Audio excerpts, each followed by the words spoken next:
Let us face, without panic, the reality of our times, the fact that atom bombs may someday be dropped on our cities. And let us prepare for survival by understanding the weapon that threatens us.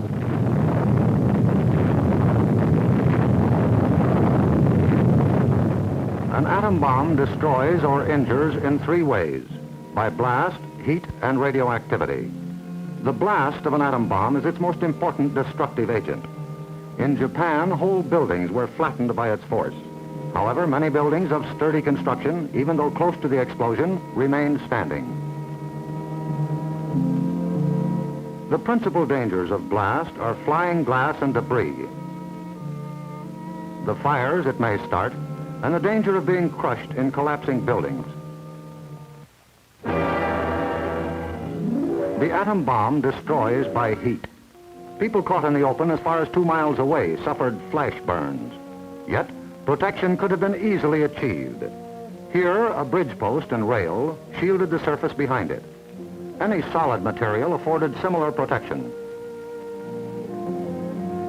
The third weapon of the bomb is radioactivity, thrown off at the instant of explosion.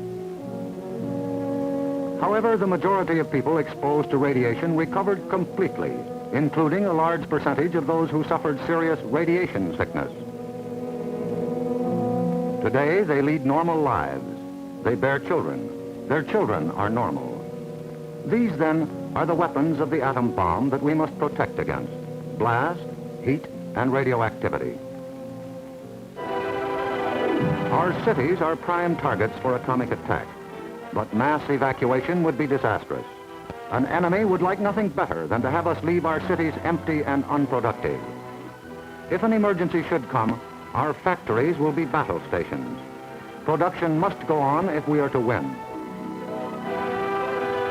Our offices and homes will also be posts of duty, not to be deserted. With the knowledge of the first atomic explosions to guide us, our chances for survival will be far better than those of the people of Hiroshima and Nagasaki, if we act on our knowledge and are prepared. The first job is to look over your own home for shelter possibilities. If you live in a private home that is well built, the cellar is the safest place to be. The lower you get, the more barriers there are likely to be against blast, heat, and radioactivity. Select the basement wall nearest the probable target area of your city. If the house is blown over, it will most likely fall away from this wall.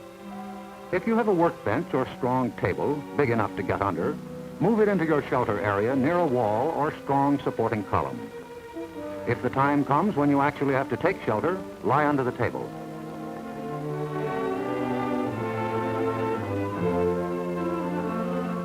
If you live in a home that has no basement, choose a shelter area without windows on the ground floor. An interior hallway is probably best. In time of emergency, the shelter area should be cleared of mirrors and other objects that might cause injury. If you live in an apartment house, rules for taking shelter will be posted in your building. Learn them. Also, learn the location of public shelters in areas where you work or frequently visit. There are many things you can begin doing right now. Fireproof housekeeping is one, so clean up that attic. Keep waste in covered containers. Don't let trash pile up in the yard. Set aside a small supply of canned goods. They're safe from radioactivity. Have a good flashlight on hand. Electric lights may go out. Keep a first aid kit and learn how to stop bleeding. Make a habit of keeping a bottle of fresh water handy. A radio will be important for receiving vital instructions. Finally, prepare the shelter area and collect all necessary shelter equipment.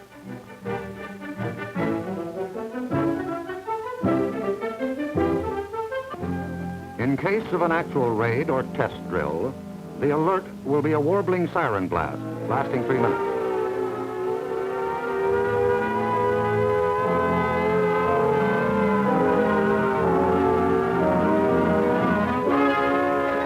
Once you hear this, act fast.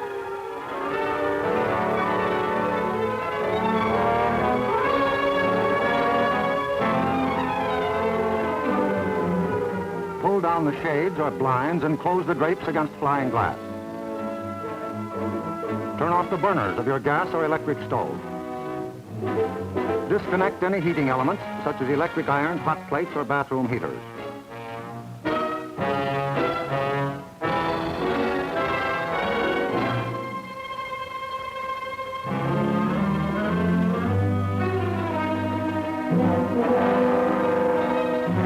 Close all outside doors, but leave them unlocked. Turn off the gas or oil burners.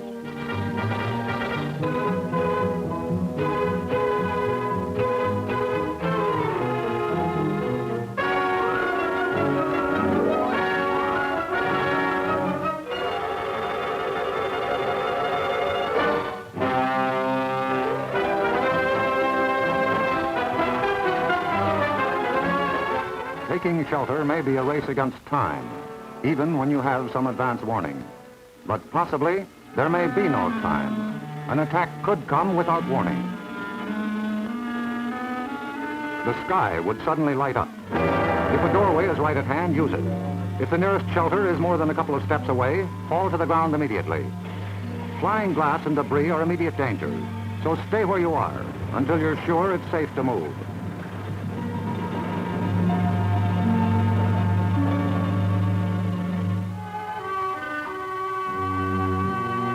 If you are at home when a surprise attack occurs, crawl beneath a table if it is very near, or drop to the floor with your back to the window.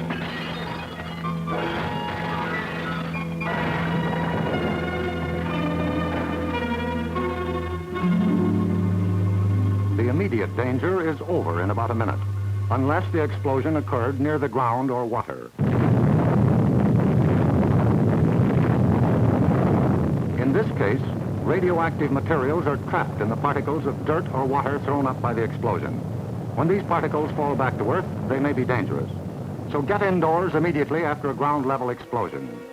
Cover broken windows against radioactive dust with blankets or cardboard. Civil defense radiological teams, equipped with radiation survey meters, will check on contamination in any bombed area. Stay under cover until you hear officially that it is safe outside. If you have been exposed to radioactive dust, wash the exposed areas. Pay particular attention to your hair. Get all the dirt from under your fingernails. If the people of Hiroshima and Nagasaki had known what we know about civil defense, thousands of lives would have been saved. Yes, the knowledge is ours, and preparation can mean survival for you. So act now. Someday your life may depend on it.